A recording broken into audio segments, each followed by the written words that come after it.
IVF treatment के सफल होने में सबसे ज़्यादा किन चीज़ों का योगदान होता है? तो ऐसे कुछ फैक्टर्स जो हमें याद रखने चाहिए? सक्सेस जो आईवीएफ की होती है उसमें मल्टीपल फैक्टर्स हैं।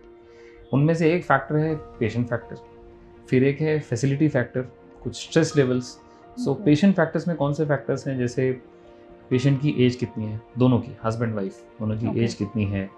फिर उनको कोई प्री एग्जिस्टिंग डिजीजेस तो नहीं है जिसकी कोई दवाएं चल रही हो या पता ही ना हो, हार्मोनल चेंजेस तो नहीं हुए हैं, कोई हार्मोनल इम्बैलेंसेस तो नहीं है, लेडी का एग काउंट कितना है, एएमएच एंटी म्यूलेरियन हार्मोन कितना है, हस्बैंड की कोई सर्जरी तो नहीं हुई है, कोई टेस्टिस से रिलेटेड सर्जरीज, कोई हर्निया, हाइड्रोसील, वेरिकोसील के डायग्नोसिस तो नहीं है, उनका स्पर्म काउंट कितना है, स्पर्म के पैरामीटर्स कितने हैं, फिर उनका एग काउंट कितना जो मैंने बताया अभी। उसके बाद जब हम आईवीएफ करते हैं उस प्रोसीजर के दौरान जो उनको इंजेक्शंस दिए जाते हैं एग रिट्रीव करने के लिए, ओवरी को स्टिमुलेट करने के लिए, तो उसका रिस्पॉन्स कैसा है, जो कि हर पेशेंट का अलग अलग होता है। ये रिस्पॉन्स कैसा है, मेडिसिन से उनकी बॉडी कैसे रिस्पॉन्ड करती है। फिर जब एम्ब्रियोज बनते हैं उसके बाद एम्ब्रियोज की क्वालिटी कैसी है, ए क्वालिटी के हैं कि बी हैं कि सी हैं, और उनका नंबर कितना है,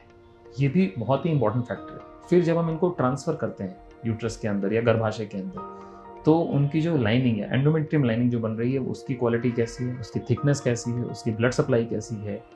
पेशेंट फैक्टर कैसा है, उस टाइम पे पेशेंट ओबीज तो नहीं है या उनको पीसीओएस की प्रॉब्लम तो नहीं है, ये सभी फैक्टर्स इंपॉर्टेंट होते हैं। फिर जो सेकंड मोस्ट इंपॉर्टेंट जो पेशेंट एक देखकर भी आता है या तो उसको देखना भी चाहिए, जो है फैसिलिटी फैक्टर। कि जो वहाँ पे लोग काम कर रहे हैं, हमारे जो कंसल्टेंट्स हैं वो कितने एक्सपीरियंस्ड हैं, वो जो पर्टिकुलर उनके डायग्नोसिस है उसको ट्रीट करने के लिए सक्षम है कि नहीं, एम्ब्रियोलॉजिस्ट जो हैं वो कितने ट्रेंड हैं एक्सी करने में या कोई भी प्रोसीजर करने में लैब के अंदर।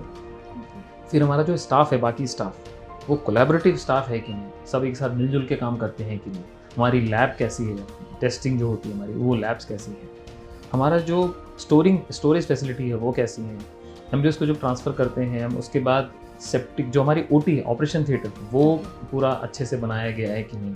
ठीक है। ये सारी चीज़ें, स्ट्रेस लेवल्स कैसे हैं पेशेंट के साथ और पेशेंट और डॉक्टर के बीच में रिलेशनशिप कैसा है, ये सारी चीज़ों को देखने के बाद ही एक आईवीएफ की सक्सेस डिसाइड होती है। अगर उनमें सभी चीज़ें पॉजिटिव हैं,